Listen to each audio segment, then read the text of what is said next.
কিন্তু স্বর্গে একটা অসুবিধা আছে, সেই অসুবিধাটার জন্য আপনারাই বিচার করবেন যে আপনারা স্বর্গে যাবেন কিনা।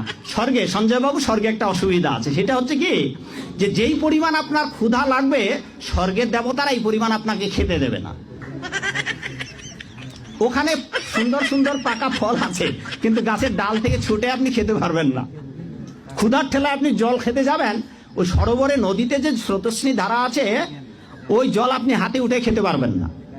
তো ওখানে যারা স্থায়ী দেবতা আছে, ওরা যা খাইতে দেবে আপনার তাই খেতে হবে, ফলে স্বর্গীয় শান্তি নেই।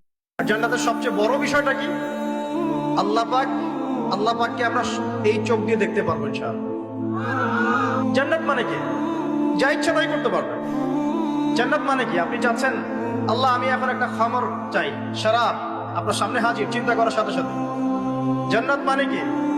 আল্লাহ আমি আপনাকে দেখতে চাই, আল্লাহকে আপনি দেখতে পারবেন।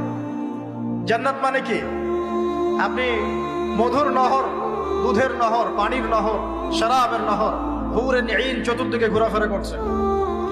একজন নিম্নমানের জান্নাতি, মানে সবচেয়ে শেষের দিকে যারা জান্নাতে যাবে, তাদের সাথেই দুজন করে হুরে নিন, আহাল পরিবার তো আছেই, গিলমান পানপাত্র নিয়ে চারপাশে ঘোরাফেরা করে।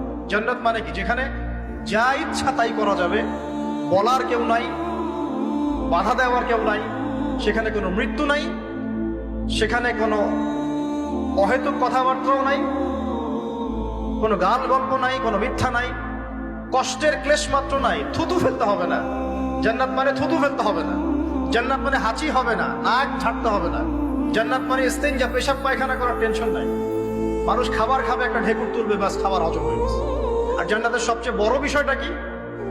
আল্লাহ পাককে আমরা এই চোখ দিয়ে দেখতে পারবো ইনশাআল্লাহ। আর তার সমকক্ষ একটা বিষয় হচ্ছে, আল্লাহ পাক বলে দিবেন যে আমি তোমাদের সবার উপর সন্তুষ্ট হয়ে গেলাম, যাও কোনোদিন অসন্তুষ্ট হবে, ব্যাস।